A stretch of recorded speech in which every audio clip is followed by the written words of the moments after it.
സാലക്യ ചക്ഷുർനിമിത്തം യേന തസ്മൈ ശ്രീ ഗുരുവേ നമഃ. നമോ വിഷ്ണുപദായ കൃഷ്ണപ്രേഷ്ഠായ ഭൂതലേ ശ്രീമതേ ഭക്തി വേദാന്ത സ്വാമി നാമിനി.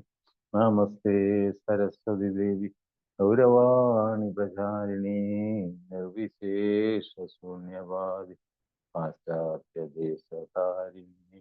ജയ ശ്രീകൃഷ്ണ ചൈതന്യ പ്രഭോ നിത്യാനന്ദ ശ്രീ അദ്വൈത ഗദാധര ശ്രീവാസതി ഗൗരഭക്തവൃന്ദ.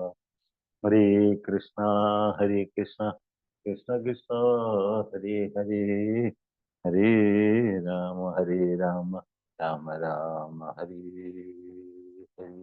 ഓം സത്സത്. എല്ലാ ഭക്തജനങ്ങളെ ശ്രീമദ് ചൈതന്യ ചരിതാമൃതം പഠന ക്ലാസ്സിലേക്ക് സ്വാഗതം ചെയ്യണം. എല്ലാ ഭക്തജനങ്ങളുടെയും പാതാരവന്ദനങ്ങൾ പ്രണമിക്കുന്നു. ഒപ്പം തന്നെ എൻ്റെ ശിക്ഷാഗുരുക്കളുടെയും ദീക്ഷാഗുരുവിൻ്റെയും പാതാരവന്ദനങ്ങൾ പ്രണമിച്ചുകൊണ്ട് നമുക്ക് ശ്രീ ചൈതന്യ കീർത്തനം ചൊല്ലിയിട്ട് നമുക്ക് ശ്ലോകത്തിലേക്ക് പ്രവേശിക്കാം. നമ്മൾ എടുക്കാൻ പോകുന്ന ശ്രീമദ് ഭാഗവതം ശ്രീമദ് ചൈതന്യ ചരിതാമൃത ആദിലീല സ്കന്ധം 10 ശ്ലോകം 43 ചൈതന്യ വൃക്ഷത്തിന്റെ ശാഖകൾ. ജയ ജയ ശ്രീ ചൈതന്യ ജയ നിത്യാനന്ദ ശ്രീ അദ്വൈത ചന്ദ്ര ജയ ഗൗര ഭക്തവൃന്ദ. ജയ ജയ ശ്രീ ചൈതന്യ ജയ നിത്യാനന്ദ ജയ അദ്വൈത ചന്ദ്ര ജയ ഗൗര ഭക്തവൃന്ദ. ജയ ജയ ശ്രീ ചൈതന്യ ജയ നിത്യാനന്ദ ജയ അദ്വൈത ചന്ദ്ര ജയ ഗൗര ഭക്തവൃന്ദ. ജയ ജയ ശ്രീ ചൈതന്യ ജയ അദ്വൈത ചന്ദ്ര ജയ ഗൗര ഭക്തവൃന്ദ. ജയ ജയ ശ്രീ ചൈതന്യ ജയ നിത്യാനന്ദ ജയ അദ്വൈത ചന്ദ്ര ജയ ഗൗര ഭക്തവൃന്ദ. ജയ ജയ ശ്രീ ചൈതന്യ ജയ നിത്യാനന്ദ ജയ അദ്വൈത ചന്ദ്ര ജയ ഗൗര ഭക്തവൃന്ദ. ഹരേ കൃഷ്ണ കൃഷ്ണ കൃഷ്ണ ഹരേ ഹരേ, ഹരേ രാം രാം രാം ഹരേ ഹരേ. ഹരേ കൃഷ്ണ കൃഷ്ണ കൃഷ്ണ ഹരേ ഹരേ, ഹരേ രാം രാം രാം ഹരേ. ഹരേ കൃഷ്ണ കൃഷ്ണ കൃഷ്ണ ഹരേ ഹരേ, ഹരേ രാം രാം രാം ഹരേ ഹരേ. ഹരേ കൃഷ്ണ കൃഷ്ണ കൃഷ്ണ ഹരേ ഹരേ, ഹരേ രാം രാം രാം ഹരേ ഹരേ. ഹരേ കൃഷ്ണ കൃഷ്ണ കൃഷ്ണ ഹരേ ഹരേ, ഹരേ രാം രാം രാം ഹരേ ഹരേ. ഹരേ കൃഷ്ണ കൃഷ്ണ കൃഷ്ണ ഹരേ ഹരേ, ഹരേ രാം രാം രാം ഹരേ. ഹരേ കൃഷ്ണ കൃഷ്ണ കൃഷ്ണ ഹരേ ഹരേ, ഹരേ രാം രാം രാം ഹരേ ഹരേ. ഹരേ കൃഷ്ണ കൃഷ്ണ കൃഷ്ണ ഹരേ ഹരേ, ഹരേ രാം രാം രാം ഹരേ. ജയ ഗോര ഹരി ബോൽ ഹരി ബോൽ ഹരി ബോൽ. നിത്യ ഗോര ഹരി ബോൽ, നിത്യ ഗോര ഹരി ബോൽ ഹരി ബോൽ ഹരി ബോൽ. നിത്യ ഗോര ഹരി ബോൽ, നിത്യ ഗോര ഹരി ബോൽ. ശ്രീ ചൈതന്യ ചരിതാമൃതം ആദിലീല അധ്യായം 10 ശ്ലോകം 43 ചൈതന്യ വൃക്ഷത്തിന്റെ ശാഖകൾ. ശ്ലോകം 43. ഹരിദാസ ഠാകൂര ശാകാര അത്ഭുത ചരിത തീന ലക്ഷ നാമ തേൻ പോലയേനെ അപതീത. ഹരിദാസ ഠാകൂര ശാകാര അത്ഭുത ചരിത തീന ലക്ഷ നാമ തേൻ പോലയേന അപതീത. ഹരിദാസ് താക്കൂർ ശാഖാര ശാഖയുടെ അത്ഭുതകരമായ ചരിത സവിശേഷതകൾ. ദിന 3 ലക്ഷം നാമങ്ങൾ തെൻഹോ അദ്ദേഹം ലയേന കീർത്തനം ചെയ്തു. അപതീത വീഴ്ച കൂടാതെ. വിവർത്തനം. ചൈതന്യ വൃക്ഷത്തിന്റെ 20ാമത്തെ ശാഖ ഹരിദാസ് താക്കൂർ ആയിരുന്നു. അദ്ദേഹത്തിന്റെ സ്വഭാവം അത്ഭുതകരമായിരുന്നു. അദ്ദേഹം കൃഷ്ണന്റെ ദിവ്യനാമം വീഴ്ച കൂടാതെ നിത്യവും 3 ലക്ഷം തവണ ഇരിക്കുമായിരുന്നു. ഹരേ കൃഷ്ണ. മക്കളെ അപ്പോൾ നമ്മൾ ഹരേ കൃഷ്ണ. അപ്പൊ ഇത് നമ്മുടെ ഹരിദാസ് താക്കൂറിന്റെ അടുത്ത ശാഖയെ പറ്റിയാണ് നേരത്തെ നമ്മൾ ചൈതന്യ ചരിതാമൃതത്തിൽ പറഞ്ഞിട്ടുണ്ട്. എന്താണ് ഇതൊരു വൃക്ഷം പോലെയാണ്. ഭക്തി എന്ന് പറയുന്നത് വൃക്ഷം പോലെയാണ്. അപ്പൊ അതിന്റെ വൃക്ഷമാകുമ്പോൾ അതിന് വേരുകളുണ്ടാകും, ശാഖകളുണ്ടാവും, ഫലങ്ങളുണ്ടാകും, എന്താണ് പൂക്കളുണ്ടാകും, ഫലങ്ങളുണ്ടാവും, എല്ലാം ഉണ്ട്. അതാണ് വൃക്ഷം എന്ന് പറയുന്നത് അല്ലേ. മാത്രമല്ല ഭക്തി എന്ന് പറഞ്ഞ ഒരു വൃക്ഷം പോലെയാണ്. ഗുരു കൃഷ്ണപ്രസാദ് ഭക്തി ലതാ ബീജം എന്നാണ്. അത് ഗുരുവിന്റെയും ഭഗവാന്റെയും കാരുണ്യമുള്ളവർക്ക് കിട്ടുന്ന ഒരു ഇതാണ്, കാരുണ്യമാണ് ഇത് ഈ ഭക്തി ലത എന്ന് പറയുന്നത്. അപ്പൊ ലതയ്ക്ക് എപ്പോഴും അതിന്റെ സപ്പോർട്ട് ആവശ്യം. അപ്പൊ അത് അതാണ് നമ്മൾ ഇതിനകത്ത് പ്രധാനമായിട്ട് മനസ്സിലാക്കുന്നത്. അപ്പം ഈ ഭക്തി വൃക്ഷ, ഈ ചൈതന്യ ചരിതാമൃതത്തിലെ കൃഷ്ണ പ്രേമ ഭക്തി വൃക്ഷം പോലെയാണ് ഇതിനകത്ത് ഉപമിച്ചിരിക്കുന്നത്. അപ്പൊ അതിന് അനേകം, നേരത്തെ പറഞ്ഞു അതിന്റെ അതിന്റെ മെയിൻ റൂട്ട് എന്ന് പറഞ്ഞ ചൈതന്യ മഹാപ്രഭുവാണ്. പിന്നെ രൂപ സനാതന ഗോസ്വാമി എൻ്റെ സൈഡിലേക്കുള്ള വേരുകൾ, പിന്നെ നമ്മളിപ്പോ കേൾക്കുന്ന ശാഖകളാണ് ഇപ്പൊ ഈ ഭക്തന്മാരെല്ലാം എന്ന് പറയുന്നത്. അതില് ഇന്നത്തെ നമ്മുടെ പ്രധാന ഈ ശ്ലോകത്തിൽ പ്രതിപാദിക്കുന്നത് ഹരിദാസ് താക്കൂറിന്. ഹരിദാസ് താക്കൂറിനെ പറ്റി നമ്മൾ പ്രത്യേകിച്ച് പറയേണ്ട കാര്യമില്ല. അദ്ദേഹത്തിന് ചൈതന്യ മഹാപ്രഭു തന്നെ അദ്ദേഹം നാമ ആചാര്യ എന്നാണ് വിളിച്ചത്. ഭഗവാൻ തന്നെ അദ്ദേഹത്തെ നാമ ആചാര്യ ഹരിദാസ് താക്കൂർ എന്നാണ് വിളിച്ചിരിക്കുന്നത്. നാമ ആചാര്യനായിരുന്നു ഹരിദാസ് താക്കൂർ. അദ്ദേഹം സാക്ഷാൽ ബ്രഹ്മദേവന്റെ അവതാരമായിരുന്നു. അപ്പൊ അതാണ് ഇതിനകത്ത് വിവർത്തനം. ചൈതന്യ വൃക്ഷത്തിന്റെ 20ാമത്തെ ശാഖ ഹരിദാസ് താക്കൂർ ആയിരുന്നു. അദ്ദേഹത്തിന്റെ സ്വഭാവം അത്ഭുതകരമായിരുന്നു. അദ്ദേഹം കൃഷ്ണന്റെ ദിവ്യനാമം വീഴ്ച കൂടാതെ നിത്യവും 3 ലക്ഷം തവണ ജപിച്ചിരിക്കുന്നത്. അതാണ് അദ്ദേഹത്തിന്റെ അത്ഭുത ലീലകൾ എന്ന് പറയുന്നത്. ഈ ഹരിദാസ് താക്കൂർ 3 ലക്ഷം പ്രാവശ്യമാണ് ഭഗവാന്റെ നാമം ജപിച്ചത്. അതിന് ശേഷം അദ്ദേഹം പ്രസാദം പോലും പൂജിച്ചിരുന്നുള്ളൂ എന്നാണ് പറയുന്നത്. അതാണ് ഇദ്ദേഹത്തിന്റെ അത്ഭുതമായിട്ടുള്ള പ്രവൃത്തി എന്ന് പറയുന്നത്. ഭാവാർത്ഥത്തിൽ പ്രഭാത് പറയുന്നത് ഭഗവാന്റെ ദിവ്യനാമം പ്രതിദിനം 3 ലക്ഷം തവണ ജപിക്കുമെന്ന് തീർച്ചയായും അതിശയകരമാണ്. ഒരു സാധാരണ വ്യക്തിക്ക് അത്രയും നാമങ്ങൾ ജപിക്കാനാവില്ല. ഹരിദാസ് താക്കൂറിന്റെ പ്രവൃത്തിയെ കൃത്യനിഷ്ഠയോടുകൂടി സാഖ്യ ഹരേ കൃഷ്ണ മന്ത്രം ജപിക്കുന്നതിനുള്ള പ്രതിജ്ഞ വേണ്ടതും നിറവേറ്റേണ്ടത് അനിവാര്യമാണ്. അതിനാൽ ഞങ്ങളുടെ സമിതിയിൽ ശിഷ്യന്മാർ ദിവസവും കുറഞ്ഞത് 16 മാലയെങ്കിലും ജപിക്കണമെന്ന് നിർദ്ദേശിച്ചിട്ടുണ്ട്. ഇതിനകത്ത് പ്രഭുപാദ് പറയും, ഈ ഹരിദാസ് താക്കൂറുടെ പ്രത്യേകത എന്ന് പറഞ്ഞത് അദ്ദേഹം ഒരു ദിവസം 3 ലക്ഷം പ്രാവശ്യം ഭഗവാന്റെ നാമം ചൊല്ലുമായിരുന്നു. മാത്രമല്ല അദ്ദേഹം നിത്യാനന്ദ പ്രഭുവിന്റെ ഒപ്പം നവദ്വീപിലുള്ള ഓരോ വീട്ടിലും അതിന്റെ ഫ്രണ്ടിലും പോയി നിന്നുകൊണ്ട് എന്താണ് ഹരേ കൃഷ്ണ മന്ത്രം ജപിക്കുക. അപ്പൊ ആൾക്കാര് എന്താണ് അത് എന്തിനു വേണ്ടിയിട്ടാ? അതായത് വീട്ടുകാരെ കൊണ്ട് ഭഗവാന്റെ നാമം ചൊല്ലിക്കാൻ വേണ്ടി. ഇവർ രണ്ടുപേരും വീടിന്റെ വാതൊക്കെ പോയി നിന്നുകൊണ്ട് ഹരേ കൃഷ്ണ മന്ത്രം ചൊല്ലിക്കൊണ്ടിരിക്കും. അപ്പൊ അങ്ങനെ അവരവിടെ നിൽക്കും. അപ്പം കഥവ് തുറന്ന് ഈ ആൾക്കാര് പുറത്തേക്ക് വരുമ്പോൾ ഇവര് ഹരേ കൃഷ്ണ എന്ന് പറയും. അപ്പൊ അവര് എന്താണ് എന്നിട്ട് അവിടെ ഇങ്ങനെ അവർ നാമം ചൊല്ലിക്കൊണ്ട്. പക്ഷെ അവർ പറയും എന്താണ്, ഹരിദാസ് താക്കൂർ പറയും ഹരേ കൃഷ്ണ മന്ത്രം ചൊല്ലാൻ പറയും. അപ്പൊ അങ്ങനെ അവര് അതുവരെ അവിടെ നാമം ചൊല്ലിക്കൊണ്ടിരിക്കും. അപ്പൊ ഇങ്ങനെ ഈ വീട് തുറന്നു വരുന്ന ആൾക്കാർ, വീട്ടുകാരെന്ത് ചെയ്യും? അവസാനം ഗതിയില്ലാതെ അവര് ഹരേ കൃഷ്ണ കൃഷ്ണ കൃഷ്ണ ഹരി ഹരി ഹരേ രാമ രാമ രാമ അങ്ങനെ അത് ഒരു ചൊല്ലുമ്പോൾ ഹരിദാസ് താക്കൂറും നിത്യാനന്ദ പ്രഭുവും തുള്ളിച്ചാടും. എന്നിട്ട് അവരടുത്ത വീട്ടിലേക്ക് പോകും. ഇതായിരുന്നു അവരുടെ എന്താണ് പ്രചരണം എന്ന് പറയുന്നത്. ഭഗവാന്റെ ദിവ്യനാമം ജപിക്കാൻ ഓരോ വീട്ടിന്റെ മുമ്പിൽ നിന്നുകൊണ്ട് അവര് വീട്ടുകാരെ കൊണ്ട് ഹരേ കൃഷ്ണ മന്ത്രം ജപിക്കും. എന്നിട്ടേ അടുത്ത വീട്ടിലേക്ക് അവർ പോകും. ആ രീതിയിലാണ് അവര് അവരുടെ ആ നാമപ്രചരണം നടത്തിയിരുന്നത്. അതാണ്. മാത്രമല്ല അദ്ദേഹം 3 ലക്ഷം പ്രാവശ്യം ഭഗവാന്റെ നാമം ചൊല്ലി. അപ്പൊ അതുകൊണ്ടാണ് പ്രഭുപാദ് പറയുന്നതിനകത്ത് നമ്മളെ 4 റെഗുലേറ്ററി പ്രിൻസിപ്പിൾ ഫോളോ ചെയ്യണം. 16 മാലയിൽ നമ്മൾ ജപിക്കണം എന്ന് പറയും.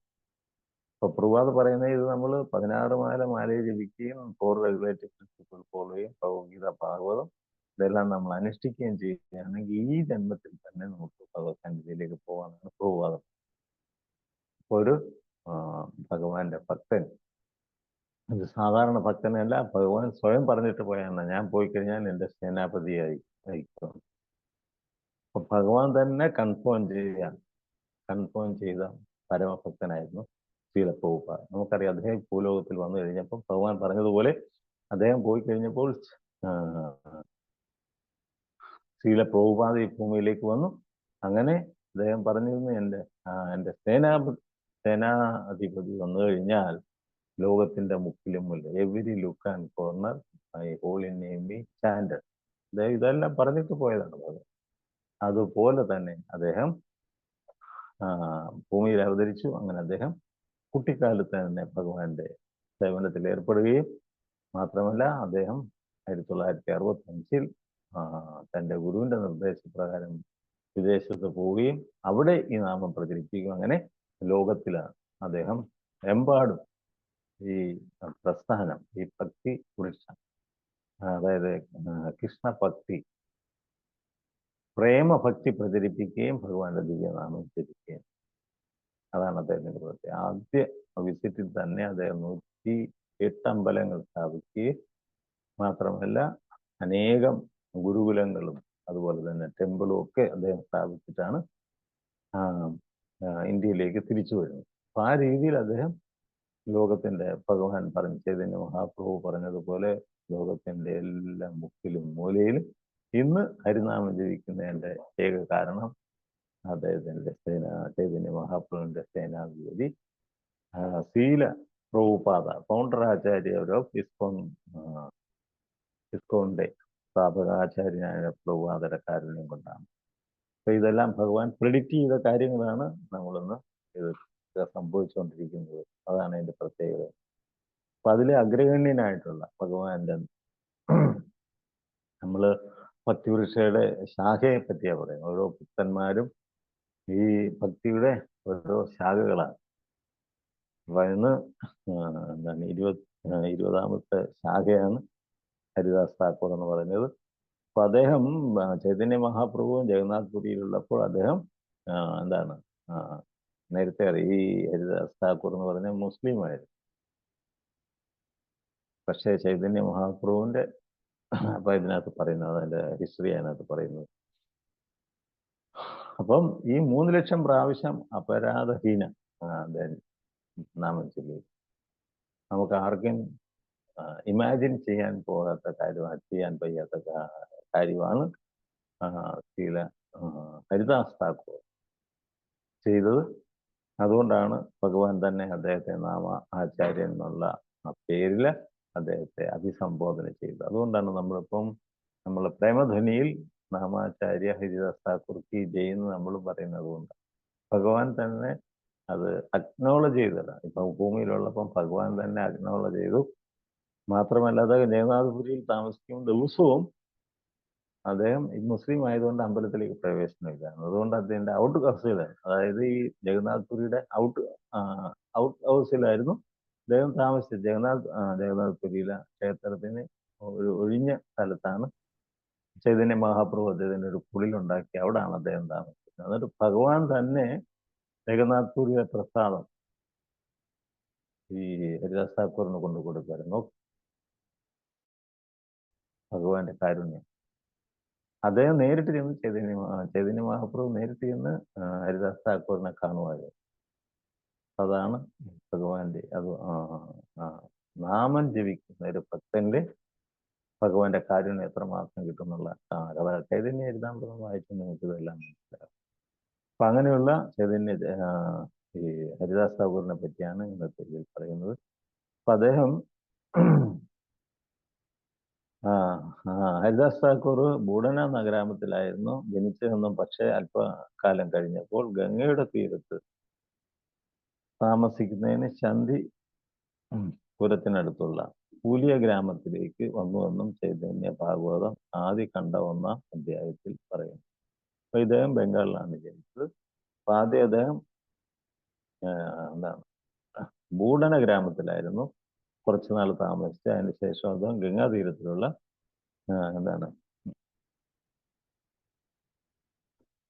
പൂലിയ ഗ്രാമത്തിലേക്ക് വന്നതെന്നും ചൈതന്യ ഭാഗവതത്തിൽ പറയുന്നു. അദ്ദേഹം ഒരു മുസ്ലിം ന്യായാധിപനാൽ ശിക്ഷിക്കപ്പെട്ട സംഭവത്തിൽ നിന്ന് ഹരിദാസ് താക്കൂർ എത്ര വിനീതനും സൗമ്യനുമായിരുന്നെന്നും അദ്ദേഹം എങ്ങനെയാണ് ഭഗവാന്റെ അഹേതുകമായ കാരണം നേടിയെന്ന് നമുക്ക് മനസ്സിലാക്കാൻ സാധിക്കും. ചൈതന്യ മഹാപ്രഭുവിനാൽ അവതരിക്കപ്പെട്ട നാടകങ്ങളിൽ ഹരിദാസ് താക്കൂർ ഒരു നിയമനിർവഹണ മേധാവിയുടെ ഭാഗമാണ് അഭിനയിച്ചിരുന്നത്. ബേനാപോൾ എന്ന സ്ഥലത്ത് വെച്ച് ഹരേ കൃഷ്ണ മഹാമന്ത്രം കീർത്തനം ചെയ്യുന്നതിൽ അദ്ദേഹം മായാവാദിയിൽ നേരിട്ട് പരീക്ഷിക്കപ്പെട്ടു. ഹരിദാസ് താക്കൂറിന്റെ വിയോഗത്തിൽ കുറിച്ച് ചൈതന്യ ചരിതാമൃത അന്തലീല 11-ാം അധ്യായത്തിൽ വിവരിച്ചിട്ടുണ്ട്. പൂൽന ജില്ലയിൽ ഉൾപ്പെട്ട ബൂഡനിൽ തന്നെയാണോ ഹരിദാസ് താക്കൂർ പ്രത്യക്ഷപ്പെട്ടെന്ന കാര്യം കൃത്യമായി ഉറപ്പില്ല. മുമ്പ് ഈ ഗ്രാമം സാക്ഷീര ഡിവിഷനിൽപ്പെട്ട ചൗബീസ് പർഗണ എന്ന ജില്ലയിലായിരുന്നു. അപ്പൊ ഈ അദ്ദേഹത്തിന്റെ ജീവചരിത്രമാണ് ഇതിനകത്ത് പറഞ്ഞിരിക്കുന്നത്. മാത്രമല്ല ഈ ഹരിദാസ് താക്കൂർ അദ്ദേഹം നാമം ചൊല്ലിക്കൊണ്ട് പോകുമ്പോൾ ആ ഗ്രാമത്തിലുള്ള എല്ലാ ആൾക്കാരും അദ്ദേഹത്തിന്റെ പിറകെ പോകാനും. അതാണ് ഹരിദാസ് താക്കൂറിന്റെ നാമത്തിന്റെ മഹിമ എന്ന് പറയും. അപ്പൊ അദ്ദേഹം ഭഗവാന്റെ ദിവ്യനാമം ചൊല്ലിക്കൊണ്ട് പോകാൻ ജോലി ചെയ്യുന്ന ആൾക്കാർ അതെല്ലാം ഉപേക്ഷിച്ചിട്ട് അദ്ദേഹത്തിന്റെ പിന്നാലെ പോകുന്നു. അപ്പൊ അതാണ് ഹരിദാസ് താക്കൂറിന്റെ ആ മാധുര്യം എന്ന ആലോചന.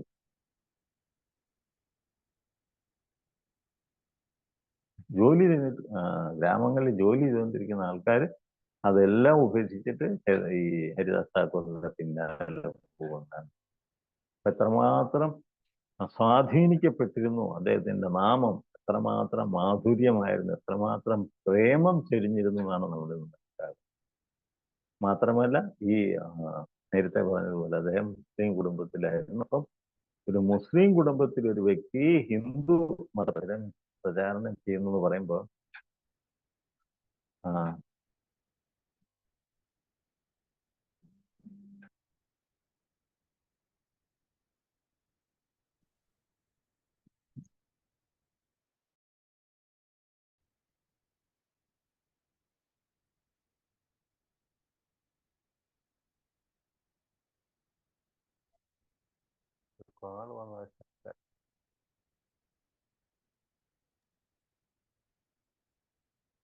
വെൽക്കം പ്രഭു. അല്ല, അതൊരു കോൾ വന്ന് ചർച്ചയായി.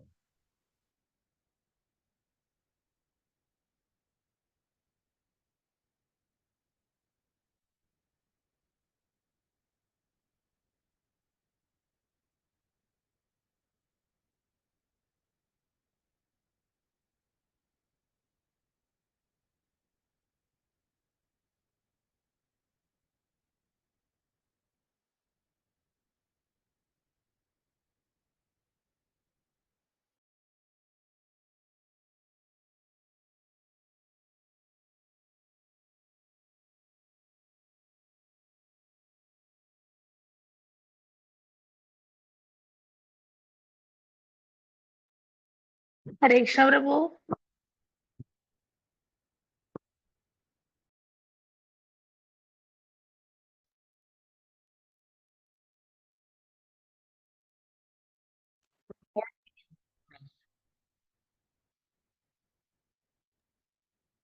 ഹരേ കൃഷ്ണ. ഹരേ കൃഷ്ണ. ഓക്കെ. അപ്പം ഹരിദാസ് താക്കൂർ, നമ്മൾ ഹരിദാസ് താക്കൂറിനെ പറ്റിയാണ് കേട്ടുകൊണ്ടിരിക്കുന്നത്. അദ്ദേഹം മുസ്ലിം കുടുംബത്തിലാണ് ജനിച്ചിരുന്നത്. അപ്പൊ അങ്ങനെ ഒരു മുസ്ലിം കുടുംബത്തിലെ വ്യക്തി ഹിന്ദു ദൈവങ്ങളുടെ നാമം ചൊല്ലുക എന്ന് പറഞ്ഞാൽ അന്ന് അത് സഹിക്കാൻ പറ്റുന്നതല്ല. അപ്പൊ അതുകൊണ്ട് എന്താണ് അന്നത്തെ ആ നവാബ് എന്ത് ചെയ്തു, ഇദ്ദേഹത്തെ 24 ഗ്രാമങ്ങളിൽ കൊണ്ടുപോയി ചാട്ടവാറ് കൊണ്ട് അടിക്കട്ടെ എന്ന് ഉത്തരവ്. അതിനുള്ള ശിക്ഷയായിരുന്നു. ഒരു മുസ്ലിം എന്ത് ചെയ്തു, ഹിന്ദുക്കളുടെ നാമം ചൊല്ലിയതിന് ശിക്ഷയായിട്ട് 24 മാർക്കറ്റ് പ്ലേസിൽ, പൊതുസ്ഥലങ്ങളിൽ, പണ്ടൊക്കെ അങ്ങനെ ശിക്ഷ കൊടുക്കുന്നു. അപ്പൊ അങ്ങനെ 24 പൊതുസ്ഥലങ്ങളിൽ കൊണ്ടുപോയി ഇദ്ദേഹത്തെ ചാട്ടവാറ് കൊണ്ട് അടിക്കണം എന്നുള്ള ശിക്ഷയായിരുന്നു ഇത്. അങ്ങനെ ഹരിദാസ് താക്കൂറിനെ അവരുടെ കിങ്കരന്മാർ, അവരുടെ നവാബിന്റെ ഓർഡർ അനുസരിച്ച് 24 സ്ഥലങ്ങളിൽ കൊണ്ടുപോയത് ചാട്ടവാറ് കൊണ്ട് അടിച്ചു. പക്ഷെ അദ്ദേഹം ഹരേ കൃഷ്ണ മന്ത്രം നിർത്തിയതുമല്ല, മാത്രം അതിൽ കൂടുതൽ ഉച്ചത്തോടും എന്താണ് ശക്തിയോടും കൂടി നാമം ചൊല്ലാൻ തുടങ്ങി. അതാണ് അതിന്റെ പ്രത്യേകത. അദ്ദേഹത്തെ 24 സ്ഥലങ്ങളിൽ കൊണ്ടുപോയി പൊതുജനങ്ങളുടെ മുന്നിൽ വെച്ച് അദ്ദേഹത്തെ ചാട്ടവാർ കൊണ്ട് വലിച്ചപ്പോഴൊക്കെ ഓരോ ചാട്ടവാർ അടി കൊള്ളുമ്പോഴും അദ്ദേഹം ഭഗവാന്റെ നാമം ഉറക്കെ വിളിച്ചുകൊണ്ടേയിരുന്നു. അങ്ങനെ അവസാനം എന്താണ്, ഈ ചാട്ടവാർ കൊണ്ട് അടിച്ച വ്യക്തികള് ഈ ഹരിദാസ് താക്കൂറിനോട് അപേക്ഷിച്ചു, എന്താണ് അങ്ങ് അറിയാവല്ലോ, അങ്ങേ ചാട്ടവാർ കൊണ്ട് അടിച്ച് എന്താണ് കൊല്ലണമെന്നാണ് പറഞ്ഞത്. മരിക്കുന്നവരെ ചാട്ടവാർ കൊണ്ട് അടിക്കണമെന്നാണ് ഓർഡർ. അപ്പൊ അങ്ങനെ അവർ 24 സ്ഥലത്ത് കൊണ്ടുപോയിട്ട് അടിച്ചിട്ടും ഹരിദാസ് താക്കൂറിന് ഒരു മാറ്റവും. അദ്ദേഹം വീണ്ടും ഭഗവാന്റെ നാമം ചൊല്ലി. അങ്ങനെ അവസാനം ഈ 24 സ്ഥലങ്ങളിൽ കൊണ്ടുപോയി ഹരിദാസ് താക്കൂറിനെ ചാട്ടവാർ കൊണ്ട് അടിച്ച അവര് ഹരിദാസ് താക്കൂറിനോട് പറഞ്ഞെന്താണ്, അപേക്ഷിച്ചു, എന്താണ് അങ്ങ് മരിച്ചതുപോലെങ്കിലും കിടക്കണം, എന്നാലും ഞങ്ങളെ രക്ഷ, അല്ലെങ്കിൽ ഞങ്ങൾ തിരിച്ചു തന്നു കഴിഞ്ഞാൽ ഞങ്ങൾക്ക് ജീവൻ ഉണ്ടാവില്ല, ഞങ്ങളുടെ തലയുണ്ടാവില്ല. അങ്ങനെ ഈ ഹരിദാസ് താക്കൂർ ഈ അദ്ദേഹത്തിന്റെ കിങ്കരന്മാരുടെ അപേക്ഷ അനുസരിച്ച് ബോധരഹിതനായിട്ട് അഭിനയിച്ച് കിടന്നു. അപ്പം എല്ലാം പുറത്തെന്താണ് പബ്ലിക് നോക്കിക്കൊണ്ടിരിക്കുന്നത്. അപ്പൊ അദ്ദേഹം മരിച്ച പോലെ കിടന്നു, കുറെ നേരം അനങ്ങാതെ കിടന്നു. അപ്പൊ എന്ത് ചെയ്തു, ഇവരെല്ലാം കൂടെ അദ്ദേഹത്തെ എടുത്ത് അടുത്തുള്ള നദിയിലേക്ക് എടുത്തെറിഞ്ഞു. അങ്ങനെ അവർ തിരിച്ചു പോയി. അങ്ങനെ ഹരിദാസ് താക്കൂറിനെ കൊന്നെന്നും പറഞ്ഞുള്ള വാർത്ത അവർ എന്ന് പറഞ്ഞു. പക്ഷേ എന്താണ്, ഒരാഴ്ചയ്ക്ക് ശേഷം എന്താണ്, വീണ്ടും ഹരിദാസ് താക്കൂർ ഗ്രാമത്തിൽ കൂടി ഭഗവാന്റെ നാമം ജപിക്കും. ഇതാണ് കണ്ടത്.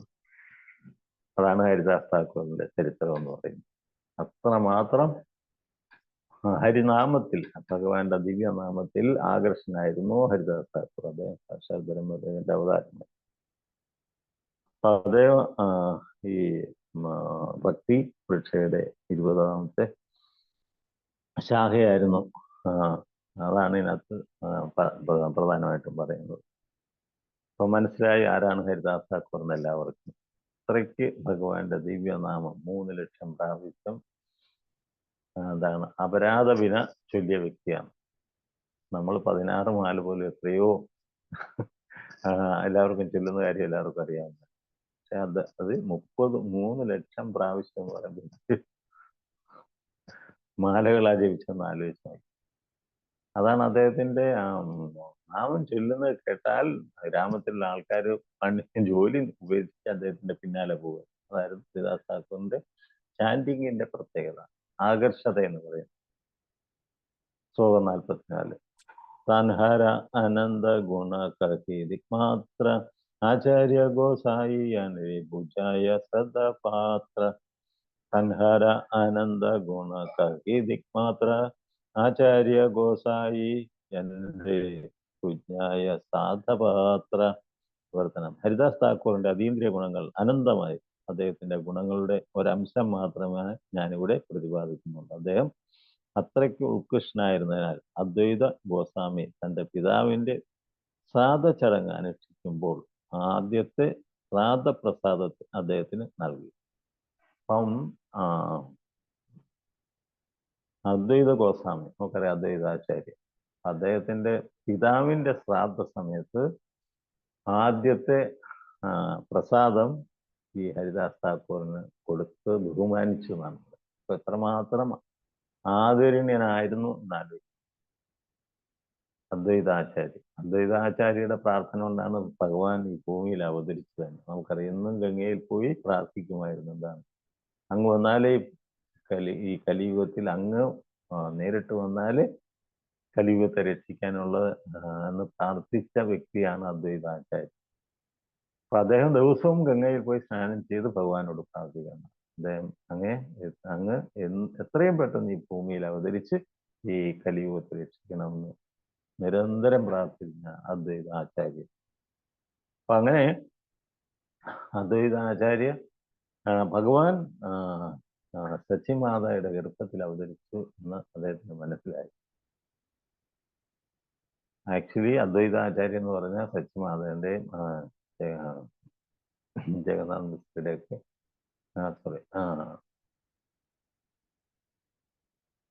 ശിഷ്യന്മാരാണ്.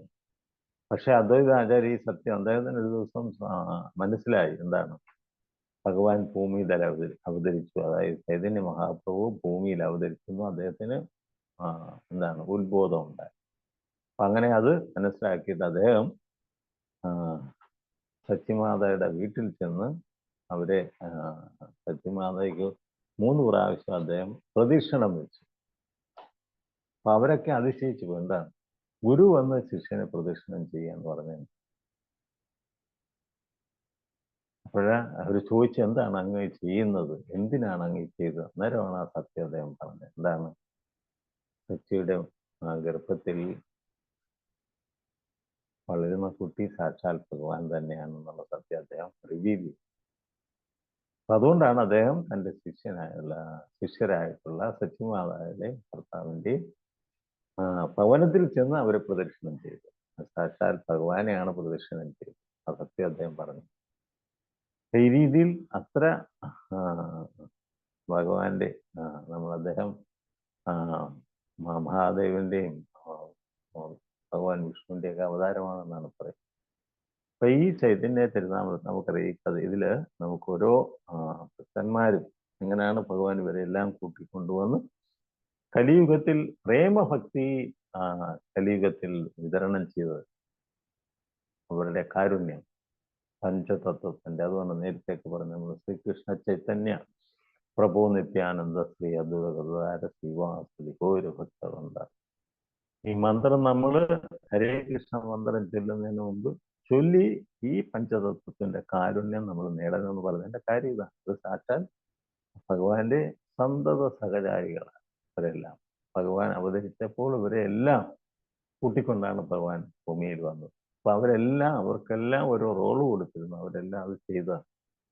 നമ്മൾ ഹരിദാസ് താക്കൂർ ബ്രഹ്മദേവന്റെ അവതാരവും അതുപോലെ തന്നെ അദ്വൈതാചാര്യർ മഹാദേവന്റെ മഹാവിഷ്ണുവിന്റെ ഒക്കെ അവതാരമാണ്.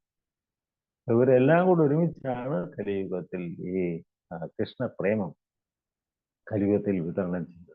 അപ്പൊ അവരെയൊക്കെ അവരുടെ എന്താണ് റോള്, അവരൊക്കെ ഈ കലിയുഗത്തിൽ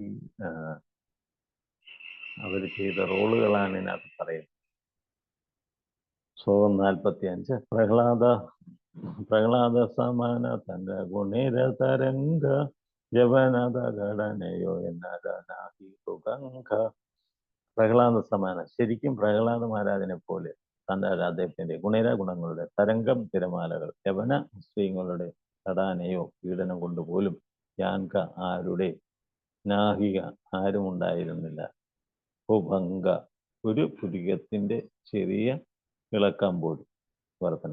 അദ്ദേഹത്തിന്റെ സദ്ഗുണങ്ങളുടെ തിരമാലകൾ ശരിക്കും പ്രഹ്ലാദന്റെ പോലെയായിരുന്നു. മുസ്ലിം ഭരണാധികാരികളാൽ പീഡിപ്പിക്കപ്പെട്ടപ്പോൾ അദ്ദേഹത്തിന്റെ പുരികക്കൊടി പോലും ഇളകിയില്ല. ഇത്രയും 24 മാർക്കറ്റ് പ്ലേസിൽ കൊണ്ടുപോയി ഇദ്ദേഹത്തെ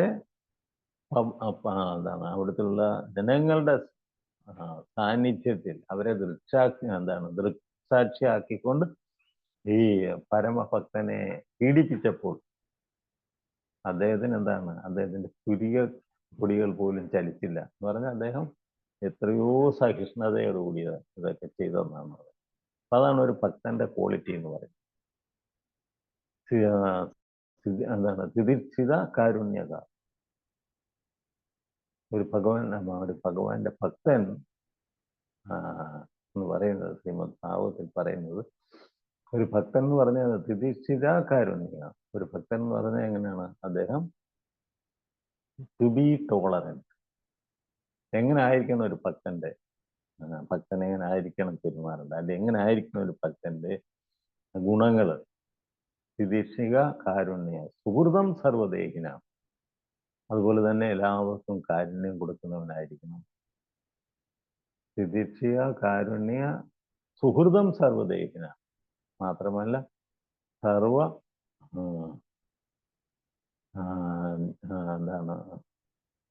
സുഹൃതം സർവദേഹിന, മറ്റുള്ള എല്ലാ ജീവജാലങ്ങൾക്കും അവരോട് എങ്ങനെയാണ് ക്ഷേമത്തോട് പെരുമാറുന്നവനായിരിക്കുന്ന ഒരു ഭക്തൻ എന്ന് പറയുന്നത്.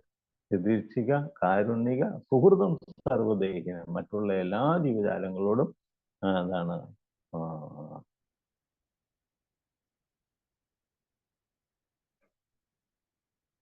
ദിർശിക കാരുണിക സുഹൃതം സർവദേഹിനാം. അതുപോലെ തന്നെ മറ്റുള്ള എല്ലാ ജീവജാലങ്ങളുടെ ക്ഷേമ പ്രവർത്തനങ്ങളിൽ ഏർപ്പെടുന്നവനായിരിക്കണം ഒരു ഭക്തൻ എന്ന് പറയുന്നത്. അജാത ശത്രുവേ ശാന്ത. മാത്രമല്ല അദ്ദേഹത്തിന് ശത്രുക്കളെ ഉണ്ടാകില്ല. അജാത ശത്രുവേ ശാന്ത. മാത്രമല്ല അദ്ദേഹം എപ്പോഴും ശാന്തനായിരിക്കും. അതാണ് ഇതിനകത്ത് പറഞ്ഞത്. അദ്ദേഹത്തിന്റെ ഒരു പുതിയ പൊടി പോലും ഉയർന്നവ താണില്ല എന്ന് പറഞ്ഞതാണ്. ഇത്രയും സ്ഥലത്ത് കൊണ്ടുപോയി പീഡിപ്പിച്ചിട്ട് പോലും ഹരിദാസ് താക്കൂറിന് ഒരു മാറ്റവും ഉണ്ടായില്ല. അവസാനം അദ്ദേഹത്തെ പീഡിപ്പിച്ചവര് അദ്ദേഹത്തിനോട് മാപ്പ് അപേക്ഷിച്ച് അങ്ങ് ചത്തുപോലെ കിടക്കണമെന്ന്. അങ്ങനെ അവരുടെ റിക്വസ്റ്റ് കേട്ടപ്പോഴാണ് അദ്ദേഹം അതുകൂട്ട് അഭിനയിച്ച് കിടക്കുകയായിരുന്നു. അങ്ങനെയാണ് അവരെടുത്ത് അടുത്തുള്ള തടാകത്തിലേക്ക് ഇദ്ദേഹത്തെ എടുത്തെറിയുന്നത്. അങ്ങനെ അദ്ദേഹം വളരെ പെട്ടെന്ന് തന്നെ നീന്തി മറ്റേ ഗ്രാമത്തിലെത്തി. പിന്നെ തിരിച്ച് ഗ്രാമത്തിലേക്ക് തിരിച്ചു വന്നു. ഹരിദാസ് താക്കൂറിന് ഒരു മാറ്റവും ഉണ്ടായി. അതാണ് ചൈതന്യ മഹാപ്രഭു തന്നെ അദ്ദേഹം നാമ ആചാര്യൻ എന്ന് വിളിച്ചത്. ഒരു പ്രാവശ്യം ഈ ലീലകളൊക്കെ കഴിഞ്ഞ് ചൈതന്യ മഹാപ്രഭു ഒരു പ്രാവശ്യം ഗംഗാതീരത്ത് വെച്ച് ഹരിദാസ് താക്കൂറിനോട് തന്നെ ചോദിക്കുന്നുണ്ട്, ഹരിദാസ, നിനക്ക് ഓർമ്മയുണ്ടോ, നിനക്ക് നിന്നെ ഈ 24 സ്ഥലങ്ങളിൽ കൊണ്ട് പീഡിപ്പിച്ചപ്പോഴൊക്കെ നീ എന്തെങ്കിലും വേദന അനുഭവിച്ചോ എന്ന് ചോദിച്ചു. അത് ഹരിദാസ പറഞ്ഞില്ല എന്ന് പറഞ്ഞു. അതിന്റെ കാരണം നിനക്ക് എന്താണ് അറിയാവോന്ന് ചോദിച്ചു. അപ്പം ഹരിദാസ് താക്കൂറിന് പറഞ്ഞ എന്താണ്, ഭഗവാൻ തന്നെ ഹരിദാസ് താക്കൂറിന് പറയും. നോക്ക്, എന്നിട്ട് ഭഗവാൻ തന്റെ ശരീരം ഹരിദാസ് താക്കൂറിന് കാണിച്ചു കൊടുക്കുക. എന്താണ്, നോക്കൂ, ഈ പാടുകളൊക്കെ നീ നോക്കൂ. നിനക്ക് അവിടെ വെച്ച് നിന്നെ അടിച്ച എല്ലാ ആടിയും ആക്ച്വലി എന്റെ ശരീരത്തിലാണോ? അങ്ങനെ ചൈതന്യ മഹാപ്രഭു തന്നെ തന്റെ ശരീരത്തിലെ പാടുകൾ കാട്ടി ഹരിദാസ് താക്കൂറിനോട് പറഞ്ഞു, നോക്ക്, നീ 24 സ്ഥലത്ത് കൊണ്ടുപോയി നിന്നെ പീഡിപ്പിച്ചിട്ട് നിനക്ക് എന്തെങ്കിലും സംഭവിച്ചു? കാരണം എന്താണ്? അതെല്ലാം ഞാനാണ് സ്വയം ഏറ്റുവാങ്ങി എന്നിട്ട് പറഞ്ഞ് അദ്ദേഹം തന്റെ ശരീരത്തിലെ പാടുകൾ ഹരിദാസ് താക്കൂറിന് കാട്ടിക്കൊടുക്കുകയാണ്. അപ്പൊ ഇത് നമ്മൾ എന്താണ് മനസ്സിലാക്കുക? ഭഗവാന്റെ ഒരു പരമഭക്തന് എപ്പോഴും ഭഗവാൻ അദ്ദേഹത്തിന്റെ രക്ഷയ്ക്കുണ്ടാവും. അതാണ് നമ്മൾ മനസ്സിലാക്കുക. അതാണ് ഹരിദാസ് താക്കൂർ. ചൈതന്യ മഹാപ്രഭുവിന്റെ കാരുണ്യം അത്രമാത്രം ഹരിദാസ് താക്കൂറിനുണ്ടായിരുന്നു. അദ്ദേഹത്തെ പീഡിപ്പിച്ച എല്ലാ പീഡനങ്ങളും സ്വയം അദ്ദേഹം ഏറ്റുവാങ്ങി. അത് അദ്ദേഹം ഹരിദാസ് താക്കൂറിനോട് പറഞ്ഞു കൊടുക്കുകയും അത് കാട്ടിക്കൊടുക്കുകയും ചെയ്തു. ശ്ലോകം 46.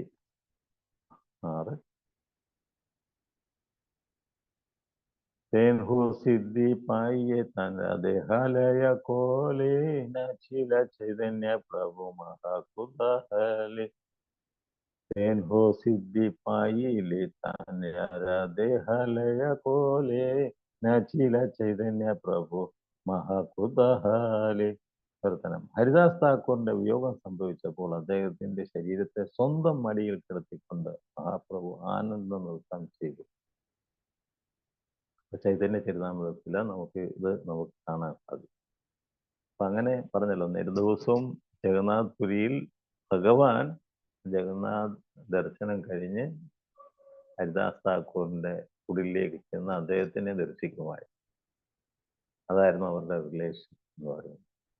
അപ്പൊ അങ്ങനെ ഹരിദാസ് താക്കൂർ ഭഗവാനോട് പറഞ്ഞു. അദ്ദേഹത്തിന് മനസ്സിലായി ചൈതന്യ മഹാപ്രഭു ഈ ഭൗതിക ലോകം വിട്ടു പോവാന്ന് അദ്ദേഹത്തിന് മനസ്സിലായി. അപ്പൊ അദ്ദേഹം ഭഗവാനോട് ഒരു റിക്വസ്റ്റ് എന്താണ്, അങ്ങ് പോകുന്നതിന് മുമ്പേ എന്നെ കൂട്ടിക്കൊണ്ടുപോകണം.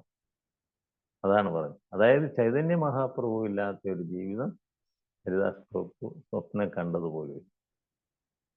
അല്ലെങ്കിൽ ചൈതന്യ പ്രഭു ഇല്ലാത്ത ഒരു ലോകം അദ്ദേഹത്തിന് ചിന്തിക്കാൻ പോലും സാധ്യമല്ലായിരുന്നു. അപ്പൊ അങ്ങനെ അദ്ദേഹത്തിന്റെ അപേക്ഷ ചൈതന്യ മഹാപ്രഭു കേൾക്കുകയും അങ്ങനെ ചൈതന്യ മഹാപ്രഭു പോകുന്നതിന് മുമ്പ് തന്നെ ഹരിദാസ് പ്രഭു പോവുകയും ചെയ്തു. അങ്ങനെ അദ്ദേഹത്തിന്റെ ദേഹം അദ്ദേഹം വിട്ടപ്പോൾ എന്താണ്, ഭഗവാൻ തന്നെ ആ ശരീരം തൻ്റെ മടിയിൽ വെച്ച് ആനന്ദ നൃത്തം ചെയ്തു. എന്നിട്ട് സ്വയം അദ്ദേഹം കടലിൽ പോയി അത് ഇത് ചെയ്തു എന്നാണ് പറയുന്നത്. അതാണ് ഭഗവാന്റെ ഭക്തനോട് ഭഗവാന്റെ ആ എന്താണ് കടപ്പാട്. നമ്മൾ ഭഗവാനും ഭക്തനും തമ്മിലുള്ള ബന്ധം അതാണ്. ഹരിദാസ് താക്കൂർ എത്രമാത്രം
ഹരേ കൃഷ്ണ. പ്രഭു ലെഫ്റ്റ് ആയോ? ഹരേ കൃഷ്ണ. ഹരേ കൃഷ്ണമാജി. പ്രഭു ലെഫ്റ്റ് ആയോ? പ്രഭു നെറ്റ് പോയി കാണും, ഇപ്പൊ കേറും. ദയവായി വെയിറ്റ് ചെയ്യണേ. പ്രഭു കേറും. ഞാൻ വിളിക്കട്ടെ, ഒരു സെക്കൻഡ്, ഞാൻ ഒന്ന് വിളിക്കട്ടെ പ്രഭു.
മലയമായ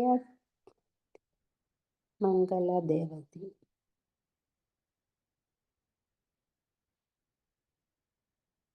വിഷ്ണുപ്രിയ ബിന്ദിത.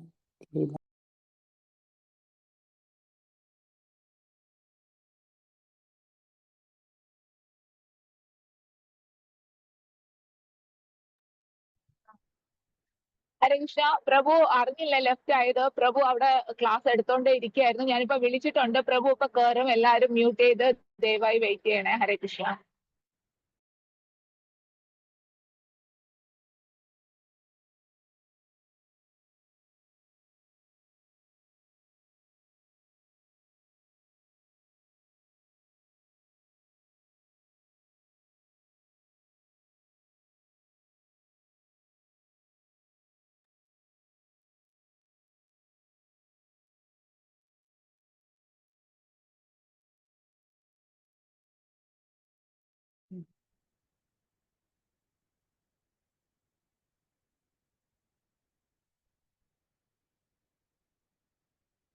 ഹരേ കൃഷ്ണ. അത് സോറി, ഡിസ്കണക്ട് ആയതായിരുന്നു. അപ്പൊ അദ്ദേഹം നേരത്തെ പറഞ്ഞു, ചൈതന്യ മഹാപ്രഭു കുലീന ഗ്രാമത്തിലെ ആയിരുന്നു താമസിച്ചിരുന്നത്. അപ്പൊ അദ്ദേഹം ആ കുലീന ഗ്രാമത്തിലുള്ള എല്ലാ ഭക്തന്മാരെയും വളരെയധികം സ്നേഹിച്ചിരുന്നു. അവർക്ക് കൃഷ്ണപ്രേമ അദ്ദേഹം കൊടുത്തിരിക്കുന്നു. അതിനെപ്പറ്റിയാണ് ഇതിനകത്ത് പറയുന്നത്. ശ്ലോകം 41. ശ്രീ മുരാരി ഗുപ്ത ശാഖ പ്രേമേര ഭണ്ഡാര പ്രഭുര ഹൃദയ ദേവേശൂനി ദൈന്യയാന. ശ്രീ മുരാരി ഗുപ്ത ശാഖ പ്രേമേര ഭണ്ഡാര പ്രഭുര ഹൃദയ ദേവേശൂനി ദൈന്യയാന. വർത്തനം. ശ്രീ ചൈതന്യ വൃക്ഷത്തിന്റെ 21ാമത്തെ ശാഖയായ മുരാരി ഗുപ്തൻ ഭഗവത് പ്രേമത്തിൽ ഒരു തലവറയായിരുന്നു. അദ്ദേഹത്തിന്റെ വിനയവും സൗമ്യതയും മഹാപ്രഭുവിന്റെ ഹൃദയത്തെ ആർദ്രമാണ്. ഇനി പറയുന്നത് മുരാരി ഗുപ്തൻ എന്ന് പറയുന്ന ഭക്തൻ ശ്രീരാമ ഭക്തനാണ്. ഭഗവാൻ ശ്രീരാമന്റെ മഹാഭക്തനായിരുന്നു മുരാരി ഗുപ്തൻ. അപ്പൊ അതുകൊണ്ട് ചൈതന്യ വൃക്ഷത്തിലെ അദ്ദേഹം 21ാമത്തെ ശാഖയാണ്. 20ാമത്തെ ശാഖയായിരുന്നു ഹരിദാസ് താക്കൂർ എങ്കിൽ മുരാരി ഗുപ്ത രാമഭക്തനായിട്ടുള്ള മുരാരി ഗുപ്ത 21ാമത്തെ ശാഖ എന്നാണ് ഇതിനകത്ത് പറയുന്നത്. ശ്രീ മുരാരി ഗുപ്തൻ ചൈതന്യ ചരിതം എന്ന നാമത്തിൽ ഒരു ഗ്രന്ഥം എഴുതിയിട്ടുണ്ട്. ചൈതന്യ ഭഗവാന്റെ പൃഥുഗ്രഹമായ ശ്രീഹട്ടയിലെ ഒരു വൈദ്യ കുടുംബമായിരുന്നു അദ്ദേഹം. അദ്ദേഹം പിന്നീട് നവദ്വീപ് വാസിയായി തീർന്നു. അപ്പൊ അദ്ദേഹം ഒരു വൈദ്യ കുടുംബത്തിൽ ജനിച്ച വ്യക്തിയായിരുന്നു മുരാരി ഗുപ്ത. ഇതെല്ലാം ചൈതന്യ മഹാപ്രഭുവിന്റെ അസോസിയേറ്റ്സ് ആണ്, സന്തത സഹചാരികളാണ്. അവരുടെയൊക്കെ കോൺട്രിബ്യൂഷനും അവരുടെയൊക്കെ എന്താണ് നമ്മൾ പറയുക പൊസിഷൻ, അവര് ഈ അവതാരങ്ങളിൽ ചൈതന്യ മഹാപ്രഭു അവതരിച്ചപ്പോൾ ഇവർക്കുള്ള റോളുകൾ എന്താണെന്നാണ് നമ്മളിപ്പോൾ കേട്ടോണ്ടിരിക്കുന്നത്. അപ്പൊ ഈ മുരാരി ഗുപ്ത അപ്പൊ അദ്ദേഹം തന്നെ ഒരു വൈദ്യനായിരുന്നു, നമ്മുടെ നാട്ടിലെ ചികിത്സിക്കുന്ന നാട്ടുവൈദ്യൻ. അപ്പൊ അദ്ദേഹത്തിന്റെ ഉപജീവനം അതായിരുന്നു. അപ്പൊ അങ്ങനെ ചൈതന്യ മഹാപ്രഭു തന്നോട് മഹാപ്രകാശ രൂപം പ്രദർശിച്ചപ്പോൾ മുരാരി ഗുപ്തയുടെ മുന്നിൽ ശ്രീരാമചന്ദ്ര ഭഗവാനായി പ്രത്യക്ഷം. അതാ ഭഗവാൻ അറിയാം, ഓരോരുത്തരുടെയും ഹൃദയത്തിലിരിക്കുന്ന ഭഗവാൻ അറിയാം. നമ്മുടെ ഉള്ളിൽ നമുക്കുള്ള എന്താണ്, നമുക്ക് ആരോടാണ് പ്രതിപത്തി എന്നുള്ളത് ഭഗവാൻ അറിയാം. ഈ മുരാരി ഗുപ്തയുടെ ഇതിനകത്ത് പറയുന്നത് അദ്ദേഹം ശ്രീരാമ ഭക്തനായിരുന്നു. അദ്ദേഹത്തിന്റെ ഉള്ളിൽ എപ്പോഴും ശ്രീരാമനെയാണ് അദ്ദേഹം ഭജിച്ചിരുന്നത്. അപ്പൊ അങ്ങനെ ചൈതന്യ മഹാപ്രഭു തന്റെ എന്താണ് ഈ പ്രകാശലീലയിൽ അദ്ദേഹത്തിന്റെ ഈ രൂപം കാണിച്ചപ്പോൾ, പ്രകാശരൂപം പ്രദർശിച്ചപ്പോൾ മുരാരി ഗുപ്തയുടെ മുന്നിൽ ശ്രീരാമ രൂപത്തിലാണ് അവതരിച്ചത്. അതാണ് ഭഗവാൻ ചൈതന്യ മഹാപ്രഭുവിന്റെ കാരുണ്യം. ഓരോ ഭക്തന്റെ അഭീഷ്ടം അനുസരിച്ച് അദ്ദേഹം അവർക്ക് ദർശനം നൽകി. അതാണ് നമ്മളൊന്ന് മനസ്സിലാക്കി. ശ്രീ ചൈതന്യ മഹാപ്രഭുവും നിത്യാനന്ദ പ്രഭുവും ശ്രീവാസ ഠാക്കൂറിന്റെ ഭവനത്തിൽ ഒരുമിച്ചിരിക്കുകയായിരുമ്പോൾ മുരാരി ഗുപ്ത ആദ്യം ചൈതന്യ മഹാപ്രഭുവിനെ പിന്നീട് നിത്യാനന്ദ പ്രഭുവിനെ ആദരിച്ചു. എന്നാൽ നിത്യാനന്ദ പ്രഭു ചൈതന്യ മഹാപ്രഭുവിനേക്കാൾ മുതിർന്നതായിരുന്നു. അതിനാൽ മുരാരി ഗുപ്ത സാമൂഹ്യ മര്യാദ ലംഘിച്ചുവെന്നും തന്നേക്കാൾ മുതിർന്ന നിത്യാനന്ദ പ്രഭുവിനെ ആദ്യം ബഹുമാനം അർപ്പിക്കണമെന്നുമായിരുന്നു, അതിനുശേഷം തന്നെ ബഹുമാനിക്കണമെന്നായിരുന്നു ചൈതന്യ മഹാപ്രഭുവിന്റെ അഭിപ്രായപ്പെട്ടു. ചൈതന്യ മഹാപ്രഭു പറഞ്ഞു. ഈ വിധത്തിൽ ശ്രീ ചൈതന്യ മഹാപ്രഭുവിന്റെ കാരുണ്യത്താൽ നിത്യാനന്ദ പ്രഭുവിന്റെ പദവി അറിയാൻ കഴിഞ്ഞതിനാൽ മുരാരി ഗുപ്ത അടുത്ത ദിവസം ആദ്യം നിത്യാനന്ദ പ്രഭുവിനും പിന്നീട് ചൈതന്യ മഹാപ്രഭുവിനെ പ്രണാമങ്ങൾ അർപ്പിച്ചു. ചൈതന്യ മഹാപ്രഭു മുരാരി ഗുപ്തയ്ക്ക് താമ്പൂലം അഥവാ വെറ്റിലയും പാട്ടും നൽകി. ഒരിക്കൽ ശിവാനന്ദസേന ചൈതന്യ മഹാവിനെ സമർപ്പിച്ച നിവേദ്യത്തിൽ അധികമായി നെയ് ചേർത്തതിനാൽ അടുത്ത ദിവസം അവിടുന്ന് അസുഖം ബാധിക്കുകയും ചികിത്സയ്ക്കായി മുരാരി ഗുപ്തയുടെ അടുത്തേക്ക് പോവുകയും ചെയ്തു. ചൈതന്യ ഭഗവാൻ മുരാരി ഗുപ്തന്റെ ജലകുംഭത്തിൽ നിന്ന് അല്പം ജലം സ്വീകരിച്ച് അതോടെ അവിടുത്തെ അസുഖം ഭേദമായി ദഹനക്കേടുള്ള സ്വാഭാവികമായ പരിഹാരം നൽകി. അല്പം ജലപാനം ചെയ്യുകയാണ്. മുരാരി ഗുപ്ത ഒരു വൈദ്യനായിരുന്നാൽ അദ്ദേഹം ഭഗവാന് പാനം ചെയ്യാൻ അല്പം ജലം നൽകി ഭഗവാന്റെ അസുഖം ചെയ്തു. ഇതാണ് നമ്മുടെ മുരാരഗുപ്ത എന്നുള്ള ഭക്തന്റെ അദ്ദേഹം എന്താണ് ബൈബർത്തത്തെ ഒരു വൈദികനായിരുന്നു. മാത്രമല്ല അദ്ദേഹം ഒരു രാമഭക്തൻ കൂടിയായിരുന്നു. ഇത് ചൈതന്യ മഹാപ്രഭുവിന് അറിയാം. അപ്പോൾ പലപ്പോഴും ഒക്കെ ചൈതന്യ മഹാപ്രഭു മുരാരിഗുപ്ത ഇങ്ങനെ കളിയാക്കുന്നു. അതായത് രാമഭക്തൻ പറഞ്ഞു. അപ്പൊ ഈ ഒരു സംഭവം എന്ന് പറയുന്നത്, ഒരിക്കൽ മഹാപ്രഭു അദ്ദേഹത്തിന്റെ ശിവാനന്ദ വീട്ടിലെ പ്രസാദം കഴിച്ചപ്പോൾ ആ പ്രസാദത്തിൽ നെയ്യ് കൂടുതലായതിനാൽ അദ്ദേഹത്തിന് എന്താണ് വയറ്റിന് അസുഖം ഉണ്ടായി. മഹാപ്രഭുവിന് വയറ്റിന് അസുഖം ഉണ്ടായി. അദ്ദേഹം നേരെ മുരാരി ഗുപ്തയുടെ പോയി. കാരണം അദ്ദേഹം വൈദ്യനാണ്. അങ്ങനെ അവിടെ ചെന്നപ്പം എന്താണ് അല്പം ജലം കൊടുത്ത് ഭഗവാന്റെ ആ അസുഖം മാറ്റി എന്നാണ്. അതാണ് മുരാരി ഗുപ്ത. ചൈതന്യ മഹാപ്രഭു അവിടുത്തെ ചതുർഭുജ രൂപത്തിൽ ശ്രീവാസന്റെ ഗൃഹത്തിൽ പ്രത്യക്ഷനായപ്പോൾ മുരാരി ഗുപ്തൻ ഗരുഡൻ രൂപത്തിലുള്ള അവിടുത്തെ വാഹനമാവുകയും ഹർഷോന്മാദപരമായ ലീലകളിൽ ഭഗവാൻ അദ്ദേഹത്തിന്റെ പുറത്തു കയറുകയും ചെയ്തു. ചൈതന്യ മഹാപ്രഭുവിന്റെ അന്തർധ്യാനത്തിന് മുമ്പ് തന്റെ ശരീരം ഉപേക്ഷിക്കണമെന്നായിരുന്നു മുരാരി ഗുപ്തൻ ആഗ്രഹമെങ്കിലും അങ്ങനെ ചെയ്യുന്നതിൽ നിന്ന് ഭഗവാൻ അദ്ദേഹത്തെ തടഞ്ഞു. ചൈതന്യ ഭാഗവതം മധ്യഖണ്ഡം 20-ാം അധ്യായത്തിൽ വിവരിച്ചപ്പോൾ ഒരിക്കൽ ശ്രീ ചൈതന്യ മഹാപ്രഭു ഹർഷോന്മാദത്താൽ വരാഹമൂർത്തിയായി പ്രത്യക്ഷപ്പെട്ടപ്പോൾ മുരാരിഗുപ്തൻ അവിടെ നിന്ന് പ്രാർത്ഥനകൾ അർപ്പിച്ചു. അദ്ദേഹം ശ്രീരാമേന്ദ്രപാദന്റെ ഒരു മഹാഭക്തനായിരുന്നു. അദ്ദേഹത്തിന്റെ ദൃഢഭക്തിയെക്കുറിച്ച് ചൈതന്യ ചരിതാമൃത മധ്യലീല 11-ാം അധ്യായത്തിൽ 137 മുതൽ 157 ശ്ലോകങ്ങളിൽ വിലമാണ്. ചൈതന്യ ചരിതാമൃതത്തിലെ ഈ മധ്യലീലയുടെ ഈ ലീലകളുടെ കൂടുതൽ ഭാഗങ്ങൾ വിവരിച്ചിട്ടുണ്ട്. ഇതിന്റെ ഒരു നക്ഷലിലാണ് ഇതിനകത്ത് കൊടുത്തത്. മുരാരിഗുപ്ത അത്രയ്ക്ക് ശ്രീരാമ ഭക്തനായിരുന്നു. ചൈതന്യ മഹാപ്രഭുവിന് ഏറ്റവും പ്രിയപ്പെട്ട ഒരു ഭക്തൻ കൂടിയായിരുന്നു. അപ്പൊ ഈ മുരാരിഗുപ്തയുടെ ഈ ഒരു ലീലയാണ് ഇതിനകത്ത് പറഞ്ഞത്. അപ്പൊ ശ്രീവാസവന്റെ വീട്ടിൽ വെച്ച് ചൈതന്യ മഹാപ്രഭു എന്താണ്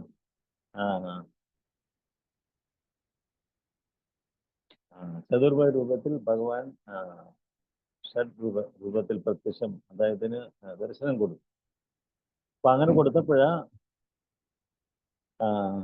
മുരാരിഗുപ്ത ഗരുഡന്റെ രൂപത്തിൽ എന്താണ് വാഹനമായി. നമുക്കറിയാം ഭഗവാൻ വിഷ്ണുവിന്റെ കാരിയറാണ് ആര്? ഗരുഡൻ എന്ന് പറയും.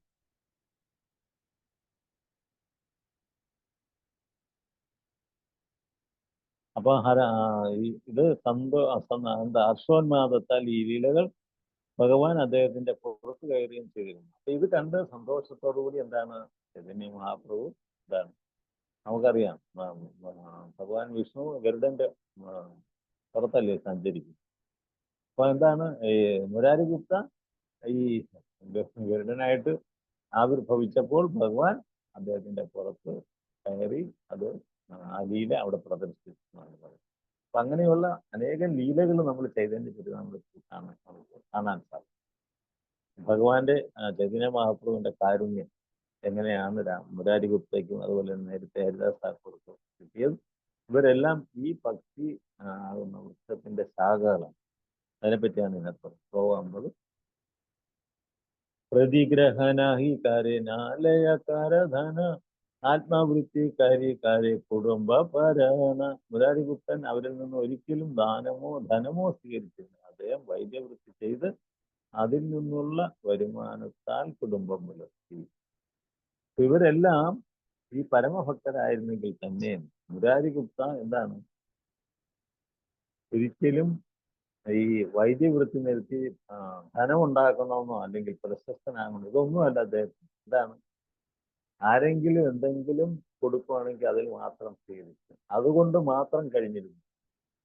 നമ്മുടെ ഇന്നത്തെ ആൾക്കാർ ഡോക്ടർമാരുടെ രീതിയും വൈദ്യ ചികിത്സയൊക്കെ നമ്മൾ കാണുമ്പോൾ മനസ്സിലാക്കും.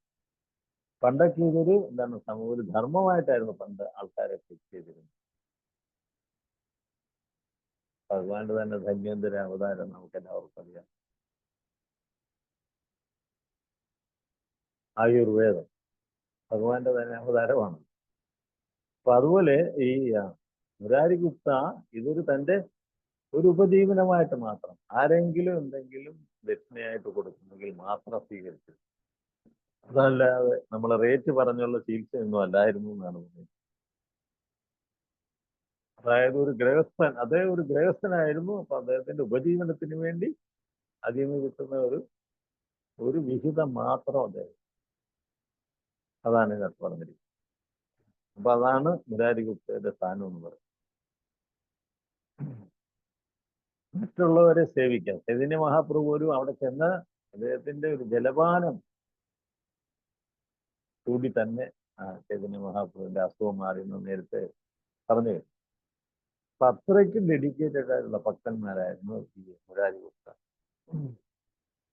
നമ്മളും നമ്മുടെ തൊഴിലെന്ന് പറയുന്നത് എന്താണ്? അത് നമ്മളൊരു സേവനമായിട്ട് കാണും. അല്ല, അത് നമ്മൾ ജീവിതത്തിൽ എന്താണ് നമ്മുടെയും വരും തലമുറയുടെ ഒക്കെ ഒരു ധനമാക്കി മാറ്റുന്ന ആ രീതി ആയിരിക്കരുത്. നമ്മൾ ഒരു സേവനമായിട്ട് കാണും എന്നാണ് ഇതിനകത്ത് പറയുന്നത്. അപ്പൊ ഈ ഭക്തന്മാർ, ഈ മുരാരിഗുപ്തയുടെ ഭക്തനാണ് നമുക്ക് കാട്ടിത്തരുവാണ്. അപ്പൊ ഒരാൾ സ്വന്തം തൊഴിൽ നിന്നുള്ള വരുമാനം ഏതായാലും അത്രമാത്രം സ്വീകരിക്കും. ബ്രാഹ്മണന്റെ തൊഴിലുകൾ യജനം, യാചനം, പഠനം, പാഠനം, ദാനം, പ്രതിഗ്രഹം ഇവയാണ്. ഒരു ബ്രാഹ്മണൻ വിഷ്ണുവിനെ ആരാധിക്കണം.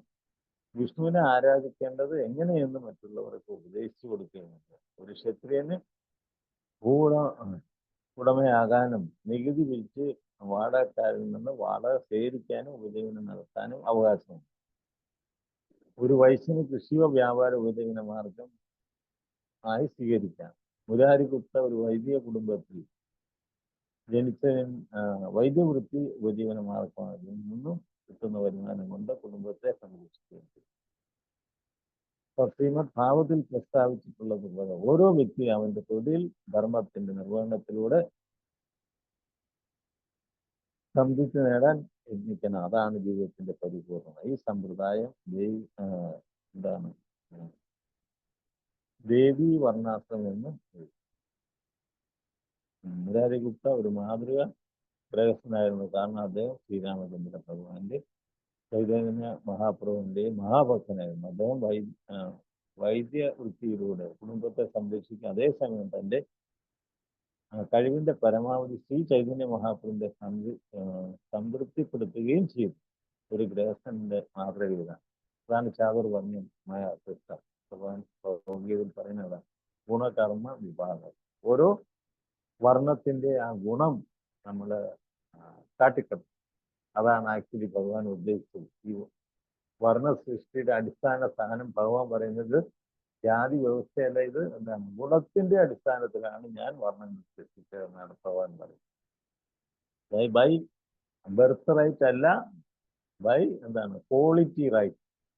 നമ്മളെല്ലാവരും മനസ്സിലായി. ഭഗവാൻ അതാണ്. നമ്മൾ ഈ ഒരു സമൂഹത്തിൽ there is an intelligent class is required, there is an administrative class is required, there is an mercantile class is required, there is a labor class also. എന്നാൽ മാത്രമേ സമൂഹത്തിന് അതിൻ്റെ ആയിട്ടുള്ള ഉയർച്ച ഉണ്ടാകും. നമ്മൾ ഏത് കമ്മ്യൂണിറ്റി എടുത്താലും, ഈവൻ ഒരു വീട്ടിൽ തന്നെ പ്രോപ്പറായിട്ടുള്ള രീതിയിൽ അഡ്വൈസ് ചെയ്യാനാണ്. പണ്ടൊക്കെ അതായിരുന്നു നമ്മൾ കണ്ടിട്ടില്ല. കാരണവരുന്നത് ഗൃഹസ്ഥൻ, നമ്മളൊരു കുടുംബത്തിലെ ഒരു നായകൻ. അപ്പൊ അങ്ങനെ അന്ന് 80, 100 ഒക്കെ 100, 120, 200, 300 ഒക്കെ ഫാമിലികൾ ഒരു വീട്ടിൽ സന്തോഷത്തോടെ കഴിഞ്ഞു. കാരണം അവരുടെ ആ ക്വാളിറ്റി ഇവരെല്ലാം കൺട്രോൾ ചെയ്തിരുന്ന ഒരു വ്യക്തി. ഇപ്പോഴോ ഇപ്പൊ നമുക്ക് ഒരു ഗ്രഹത്തിൽ ഒരാൾക്ക് പോലും താമസിക്കാൻ പറ്റാത്ത സ്ഥിതിയാണ്. കാരണം എന്താണ്? ഒരു ക്വാളിറ്റി ഇല്ല. അതാണ് ഭഗവാൻ, അതാണ് സാധനം. ഭഗവാന്റെ ഓരോ ഉദ്ദേശങ്ങളും നമ്മൾ സമൂഹത്തിന്റെയും നമ്മുടെ ഗുണങ്ങൾ ഉയർത്തിക്കണം. അതുകൊണ്ട് ഏത് വർണ്ണത്തിൽപ്പെട്ടാലും നമ്മളെന്താണ് ഭഗവാനെ ഈശ്വരാഭൂതത്തിലേക്ക് ഉയരുക എന്നുള്ളത്. അതാണ് പ്രധാനമായിട്ടുള്ളത്. ഗുണകർമ്മ അതൊരു നമ്മുടെ ജനിച്ച ജാതിയല്ല, ഗുണമാണ് നമ്മൾ ഡെവലപ്പ് ചെയ്യുന്നത്. നമുക്കറിയാം നമ്മുടെ പ്രകൃതിയുടെ ഗുണങ്ങൾ പോലും തമോ ഗുണത്തിൽ നിന്ന് രജോ ഗുണത്തിലേക്ക് ഉയരണം. അതിൽ നിന്ന് നമ്മൾ സത്വഗുണത്തിലേക്കും സത്വഗുണത്തിൽ നിന്ന് അതീന്ദ്രിയ ഗുണത്തിലേക്ക് ഉയരണം. അവിടെയാണ് പ്രകൃതി നിയമം പാലിക്കേണ്ടതാണ്. ത്രൈഗുണ്യ വിഷയാവേദ നിസ്ത്രൈഗുണ്യ ഭവാർജുന. അർജുനോട് ഇത് തന്നെയാണ് പറഞ്ഞത്. അപ്പൊ നമ്മള് എന്താണ് നമ്മുടെ ആ ക്വാളിറ്റി ഡെവലപ്പ് ചെയ്യും, നമ്മുടെ ആ ഭക്തി, ഭഗവാന്റെ ഈശ്വര ഗുണങ്ങൾ നമ്മൾ ഡെവലപ്പ് ചെയ്യണം. അതാണ് ഞാൻ ഈ കഥകളെല്ലാം ഇതിനെ റിലേറ്റഡ് ആണ്. ഈ ഭക്തന്മാരെല്ലാം നോക്കുവരെല്ലാം എന്താണ് ചൈതന്യ പ്രഭുവിനെ പ്രീതിപ്പെടുത്താൻ വേണ്ടിയാണ്. ഈ കഥകളൊക്കെ നിങ്ങൾ കേൾക്കാൻ മനസ്സിലാവും. ഹരിദാസ് താക്കൂറായാലും ഭഗവാൻ എത്രമാത്രം ആ ലീലയിൽ തന്നെ എത്രമാത്രം ഹരിദാസ് താക്കൂറിനോട് കടപ്പെട്ടിരിക്കും. അല്ലെങ്കിൽ ചൈതന്യ മഹാപ്രഭുവിന്റെ കാരുണ്യം, ഭഗവാന്റെ കൈകളിൽ അദ്ദേഹത്തിന്റെ ശരീരം എടുത്ത് അദ്ദേഹം ആനന്ദനൃത്തം ചെയ്തു എന്ന് പറഞ്ഞു കഴിഞ്ഞാൽ ഭഗവാന്റെ ആ കാരുണ്യം, ഇതിനേക്കാൾ ശ്രേഷ്ഠമായിട്ടുള്ള ഒരു കാരുണ്യം വേറെ ആർക്കാണ് ലഭിക്കും? അതാണ് ഹരിദാസ് താക്കൂർ. അദ്ദേഹത്തിനെ ആചാര്യ എന്ന് സംബോധന ചെയ്യുകയും ഇപ്പൊ വരുന്ന നമ്മളെപ്പോലുള്ള ഭക്തന്മാരെല്ലാം അത് ഏറ്റുപറയുകയും ചെയ്തു. പക്ഷെ ആളുടെ കാരുണ്യമാണ് ചൈതന്യ മഹാപ്രഭുവിന്റെ കാരുണ്യം. അതാണ് നമോ മഹാവതന്യായ കൃഷ്ണപ്രേമ പ്രധാനി കൃഷ്ണായ കൃഷ്ണ ചൈതന്യ ഗൗരദേശം. അപ്പൊ ഭഗവാൻ വന്നത് ഈ ഭക്തന്മാരുമായിട്ട് വന്നത് എന്താണ്? തൻ്റെ ഭഗവാനെ എങ്ങനെ നമ്മൾ പ്രീതിപ്പെടുത്തണം, ഇതാണ് ശരിക്കുള്ള യജ്ഞം. യജ്ഞോ വൈ വിഷ്ണു നാമയജ്ഞോ മഹായജ്ഞം. അതാണ് നമ്മളെ ഭഗവത്ഗീതയിലെ 3-ാമത്തെ അധ്യായത്തിൽ 10-ാമത്തെ ശ്ലോകത്തിൽ ഭഗവാൻ തന്നെയും പറഞ്ഞ എന്താണ്? ഭഗവാൻ ഈ ഭൗതിക ലോകം സൃഷ്ടിച്ചപ്പോൾ യജ്ഞങ്ങളെയും സൃഷ്ടിച്ചു. എന്നിട്ട് ഇങ്ങനെ അനുഗ്രഹിച്ചു. എന്താണ്? സഹയജ്ഞ പ്രജാസൃഷ്ട പുരോവാച പ്രജാപതി അനേന പ്രസവിശിഷ്ട ഏന ഉത്തിഷ്ട കാമത്ത്. ഭൗതിക ലോകം സൃഷ്ടിച്ചിട്ട് പ്രജാപതി വിഷ്ണു ഇങ്ങനെയാണ് പറഞ്ഞത്. എന്താണ്? നിങ്ങൾ ഈ യജ്ഞങ്ങൾ ചെയ്യുക. അതുകൊണ്ട് നിങ്ങൾ ഈ ഭൗതിക ലോകത്തിൽ നിൽക്കുന്നിടത്തോളം അല്ലെങ്കിൽ ജീവിക്കുന്നിടത്തോളം കാലം സന്തോഷത്തോടും സമാധാനത്തോടും ജീവിക്കാം. മരണാനന്തരം മോക്ഷപ്രാപ്തിയും ഉറപ്പാണ്. അതാണ് യജ്ഞോ. ഇവിടെ ഓരോ ഭക്തന്മാരും നോക്കുക, യജ്ഞോ വൈ ചൈതന്യ മഹാവിനെ പ്രീതിപ്പെടുത്തുക. അതാണ് യജ്ഞം. എങ്ങനെയാണോ ഹരിദാസ് താക്കൂർ ചൈതന്യ മഹാപ്രഭുവിനെ പ്രീതിപ്പെടുത്തിയത്, അതുപോലെ തന്നെ ഇവിടെ മുരാരി ഗുപ്ത എങ്ങനെയാണോ അദ്ദേഹത്തെ പ്രീതിപ്പെടുത്തിയത്, ഭഗവാന് തന്നെ ചികിത്സ. ഭഗവാൻ അസുഖം വന്നപ്പം മുരാരി ഗുപ്ത എടുത്തു പോന്നു. മുരാരി ഗുപ്ത ഭഗവാന് മരുന്നു, എന്താണ്? ജലം. ഭഗവാന് നിവേദിച്ച ജലം കൊടുക്കും. ഇതാണ് യഥാർത്ഥ യജ്ഞം എന്ന് പറയുന്നത്. ഇവരെല്ലാം എങ്ങനെയാണ് ചൈതന്യ മഹാപ്രഭുവിനെ ഈ ലീലയിൽ പ്രീതിപ്പെടുത്തുന്നതാണ് നമ്മളിൽ നിന്ന് കാണുന്നത്. അപ്പൊ ഇതില് നമ്മൾ ഈ യജ്ഞം അതില് എന്താണ്? നാമയജ്ഞവും മഹായജ്ഞന് ശ്രീ രാധാകൃഷ്ണ സ്വരൂപായ ചൈതന്യായ. അപ്പൊ അതില് ഈ യജ്ഞത്തില് എന്താണ്? നാമയജ്ഞത്തിൽ അത് നമുക്ക് കാട്ടിത്തരുന്നതിന് വേണ്ടിയാണ് ചൈതന്യ മഹാപ്രഭുവിന്റെ അവതാര ഉദ്ദേശം തന്നെ അതാണ്. അദ്ദേഹം ആരായിട്ടാണ്? ശ്രീ രാധാകൃഷ്ണ സ്വരൂപായ. അതിനുവേണ്ടിയാണ് അദ്ദേഹം ഭഗവാൻ ശ്രീകൃഷ്ണന്റെ രാധയുടെയും എന്താണ് റിസംബ്ലൻസ് നമ്മൾ പറയത്തില്ല, അത് ആ ഒരു സ്വരൂപം, രണ്ടും കൂടെ ഒന്നിച്ചേർന്ന സ്വരൂപമാണ് സാക്ഷാൽ ചൈതന്യ മഹാപ്രഭു. ആ ചൈതന്യ മഹാപ്രഭുവാണ് നമ്മളതാണ് നമ്മൾ ഇതിനകത്ത്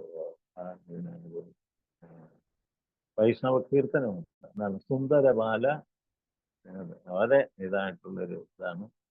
സുന്ദരബാല സച്ചീദുലാല നാചത ഹരി കീർത്തനമേ സുന്ദരബാല സച്ചീദുലാല നാചത ഹരി കീർത്തനമേ ബാലേ ചന്ദന തിലകമനോഹര ബാലേ ചന്ദന തിലകമനോഹര അലകശോഭ കപോലനേ സുന്ദരബാല സച്ചീദുലാല നാചിത ശ്രീഹരി കീർത്തനമേ. അതായത് ചൈതന്യ മഹാപ്രഭുവിന്റെ ആ സുന്ദരനായിട്ടുള്ള ചൈതന്യ മഹാപ്രഭു എപ്പോഴും അദ്ദേഹം എന്താണ് ചെയ്യുന്നത്? എവിടെ ഭഗവാന്റെ കീർത്തനം, നാമം ചൊല്ലുന്നു, അന്നേരം അദ്ദേഹം കീർത്തനം. അദ്ദേഹം സ്വയം മറന്ന് നാമസങ്കീർത്തനത്തിൽ. അതാണ് നാചിത്ത ശ്രീഹരി കീർത്തനം. ഭഗവാന്റെ നാമം ചൊല്ലുമ്പോൾ അദ്ദേഹം ആനന്ദം കൊണ്ട് തുള്ളിച്ചാടുമെന്നാണ്. അപ്പൊ അതിനകത്ത് പറഞ്ഞിരിക്കുന്നതാണ്. അതായത് ഹരിയുടെ നാമത്തിൽ നൃത്തം ചെയ്യുന്ന ആ സുന്ദരനായിട്ടുള്ള ബാലൻ സത്യദേവിയുടെ പ്രിയപുത്രനാണ്. ചന്ദനം കൊണ്ട് അലങ്കൃതമായ നെറ്റിയിൽ ചുരണ്ട മുടി തിളങ്ങിയ ആ ബാലന്റെ കവിളുകൾ ആടി ആടി തട്ടിക്കളിക്കുന്നു. അപ്പൊ ഭഗവാൻ നൃത്തം ചെയ്യുമ്പോൾ അദ്ദേഹത്തിന്റെ അളകങ്ങൾ അത് നെറ്റിയിൽ ഇങ്ങനെ പാടിപ്പാടി നടക്കുന്നു. അപ്പൊ അത്രയ്ക്ക് മനോഹരമാണ്. ഭഗവാൻ നൃത്തം ചെയ്യുമ്പോൾ അതിന്റെ അളകങ്ങൾ നെറ്റിയിലേക്ക് വരും. അത് കാണാൻ തന്നെ എത്രയോ സൗന്ദര്യമാണ് നാം പറയുന്നത്. നമുക്കറിയാം ചൈതന്യ മഹാപ്രഭുവിന്റെ നഗര കീർത്തനങ്ങളാണെന്ന് ഫോട്ടോ ഒക്കെ നോക്കിക്കഴിഞ്ഞാൽ ഭഗവാൻ ചൈതന്യ മഹാപ്രഭുവിന്റെ നമ്മൾ പറഞ്ഞ ബോഡി ലാംഗ്വേജ് ആണ് കണ്ടാൽ ശരീര എന്താണ് ഇത് കണ്ടു കഴിഞ്ഞാൽ തന്നെ അദ്ദേഹം നോക്കുക ആ കീർത്തനത്തിൽ എത്രമാത്രം ലയിച്ച് അദ്ദേഹം എല്ലാം മറന്ന് അതിൽ എത്തുന്ന രൂപമാണ് നമ്മൾ ചൈതന്യ മഹാപ്രഭു. അപ്പൊ അതാണ് ഭഗവാന്റെ ആ ഹരിനാമത്തിൽ അത്രമാത്രം ഇൻവോൾവ്മെന്റ് ഭഗവാൻ സ്വയം നമുക്ക് കാട്ടിത്തരും. അത് ഭഗവാന്റെ കാരുണ്യത്തിൽ പാത്രമാണ്. ഏതാണ് ഹരിനാമമാണ് നമ്മളെ ഏറ്റവും കൂടുതൽ സ്വാധീനിക്കുന്നത്. ഒരു അത് ഭക്തിയുടെ തുടക്കം തന്നെ ഹരിനാമത്തിൽ കൂടിയാണ്. ഭക്തിയോഗോ ഭഗവതി ത്വന്നാമാഗ്രഹനാണ്. അപ്പൊ അതുകൊണ്ടാണ് ഈ ഭക്തിയുടെ തുടക്കം എന്ന് പറയുന്നത് തന്നെ ഹരിനാമം. ത്വന്നാമാഗ്രഹണാദി അദ്ദേഹത്തിന്റെ നാമം ചൊല്ലി അത് ശ്രവിക്കുന്ന മാത്രയിലാണ് എന്താണ് നമ്മുടെ ഉള്ളിൽ ഭക്തി ഉണ്ടാകുന്നത്. അതാണ് ഭഗവാൻ നാമം ചൊല്ലുമ്പോൾ. അതാണ് അദ്ദേഹം നമ്മുടെ ജഗന്നാഥ് പുരിയിൽ രഥയാത്ര നടത്തുമ്പോൾ 7 സങ്കീർത്തന പാർട്ടിയോടൊപ്പമാണ് ജഗന്നാഥിന്റെ മുന്നിൽ അദ്ദേഹം നിർത്തത്. 7 സങ്കീർത്തന പാർട്ടി. നമ്മള് വൈകിട്ടത്തെ ഗൗര ആരതി ചെല്ലുമ്പോൾ നമുക്കറിയാം. അതാണ് അതിനകത്ത് നമ്മൾ ആ ശ്ലോകം കേൾക്കുമ്പോൾ തന്നെ അറിയാവുന്നതല്ലേ. ശിവ ഹരഹരി അത് നമ്മളെ ചൊല്ലുമ്പോൾ ശിവജയ ജയ ഗൗര ശാന്തി എന്നുള്ള കീർത്തനം ചെല്ലുമ്പോൾ എന്താണ് ശിവഹരി നരഹരി ആ വാക്കുകൾ വരുമ്പോ എന്താണ് അവര് ഭഗവാനെ രത്നസിംഹാസനത്തിൽ ആ കീർത്തനം ചെയ്യുമ്പോൾ എന്താണ് ഈ മുരാരി ഗുപ്ത ഇവര് പറഞ്ഞിട്ടുള്ള വാസു ഗോസാം ഇവരെല്ലാം എന്താണ് കീർത്തനം കൊണ്ടും ഒക്കെ ആ സങ്കീർത്തനത്തെ എന്താണ് ആനന്ദമായ വാക്കുമാണ്.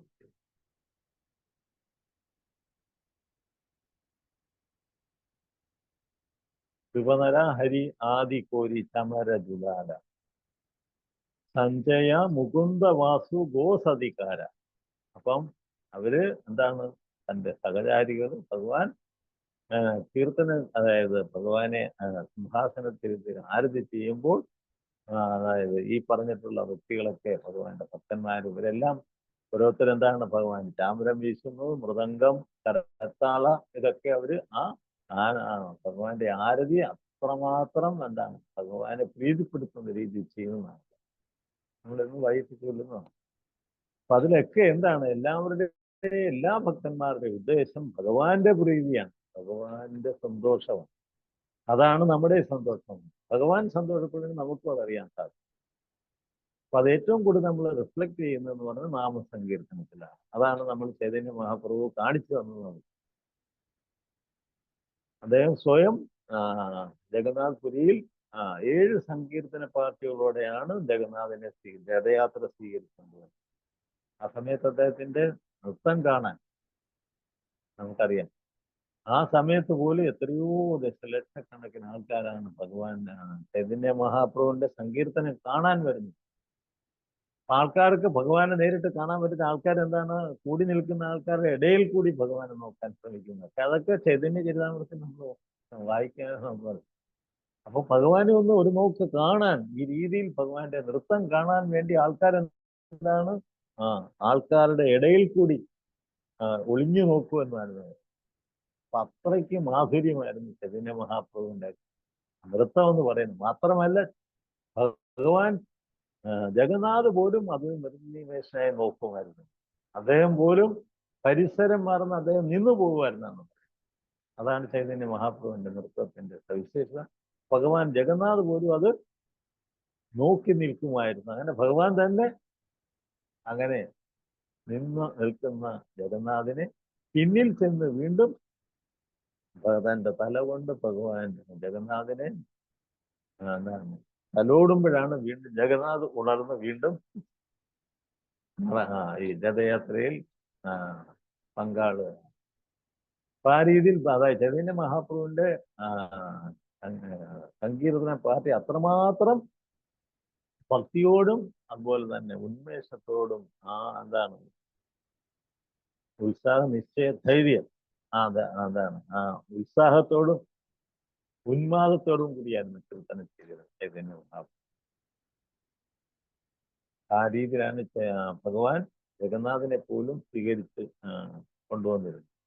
ഇതൊക്കെ നമുക്ക് എന്തിനാണ് കാട്ടിത്തരുന്നത്? ഭഗവാൻ സ്വയം നമുക്ക് കാട്ടിത്തരുന്നതാണ്. ഈ രീതിയിലാണ് നമുക്ക് കലിയുഗത്തിൽ ഭഗവാന്റെ കാരുണ്യത്തിന് പാത്രീഭൂതനുള്ള ഏറ്റവും ലളിതമായിട്ടുള്ള മാർഗമാണ് സങ്കീർത്തന യജ്ഞം, നാമസങ്കീർത്തന യജ്ഞം എന്ന് പറയുന്നത്. അതിനുവേണ്ടിയാണ് ഭഗവാൻ ഇത് ഗോലോക വൃന്ദാവനത്തിൽ നമുക്കുണ്ട്. ഗോലോകേരെ പ്രേമാധാനം ഹരിനാമ സങ്കീർത്തനം. അത് ഗോലോകത്തിൽ നിന്ന് ഭഗവാൻ തൻ്റെ സന്തത സഹചാരികളായിട്ട് നമുക്കിവിടെ എങ്ങനെയാണ് അത് ഈ ഭൗതിക ലോകത്തിൽ അല്ലെങ്കിൽ കലിയുഗത്തിൽ വർക്കൗട്ട് ചെയ്യുന്നത് നമുക്ക് കാട്ടിത്തരാൻ വേണ്ടിയാണ് അദ്ദേഹം തൻ്റെ സന്തത സഹചാരികളുമായിട്ട് ഭൂമിയിൽ അവതരിച്ച് നാമസങ്കീർത്തനം ചെയ്ത് നമുക്കത് കാട്ടിത്തരണം. ആ ഗോലോകത്തിലെ പ്രേമാധനമാണ് നാമസങ്കീർത്തനം എന്ന് പറയുന്നത്. അപ്പൊ അതാണ് നമ്മൾ കേട്ടുകൊണ്ടിരിക്കുന്നത്. അതിന്റെ ഏറ്റവും സർവശ്രേഷ്ഠ വ്യക്തിയായിരുന്നു ഹരിദാസ് താക്കൂർ. അദ്ദേഹം 20ാമത്തെ ശാഖയാണ് ഈ സൃഷ്ടിയുടെ. അതിനുശേഷം മുരാരി ഗുപ്ത, അത് 21ാമത്തെ ശാഖയാണ്. അങ്ങനെ ഓരോ ഭക്തന്മാർക്കും ഭഗവാൻ കൊടുത്ത സ്ഥാനങ്ങൾ അവരുടെ ഔദ്യോഗികമായിട്ടുള്ള ഡ്യൂട്ടിയാണ് അവർ നിർവഹിച്ചുകൊണ്ടിരിക്കുന്നത്. അതാണ് ചെയ്തത്. തിരുനാമത്തിൽ നമ്മളിപ്പോൾ കേട്ടുകൊണ്ടിരിക്കുന്നത്. ഹരേ കൃഷ്ണ. ഈ ശ്ലോകം 50ാമത്തെ ശ്ലോകമാണ്. സമയം 5 മണി കഴിഞ്ഞതുകൊണ്ട് ഞാനിവിടെ ഉപസംഹരിക്കുകയാണ്. ആർക്കെങ്കിലും സംശയം ഉണ്ടെങ്കിൽ ചോദിക്കാം. ഹരേ കൃഷ്ണ.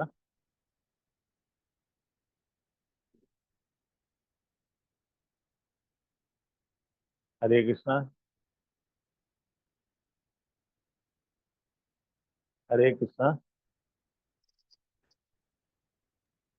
ഹരേ കൃഷ്ണ പ്രഭു. ഹരേ കൃഷ്ണ. ഹരേ കൃഷ്ണ. ഹരേ കൃഷ്ണ പ്രഭു. ഹരി പോലെ. Thank you Prabhu. അടുത്ത 50 തൊട്ടല്ലേ പ്രഭു? ഇനി 51 മുതലാണ്. 51 മുതൽ. Okay Prabhu. Okay. Hare Krishna. Thank you Prabhu. Hari പോലെ. ക്ലോസ് ചെയ്യട്ടെ പ്രഭു?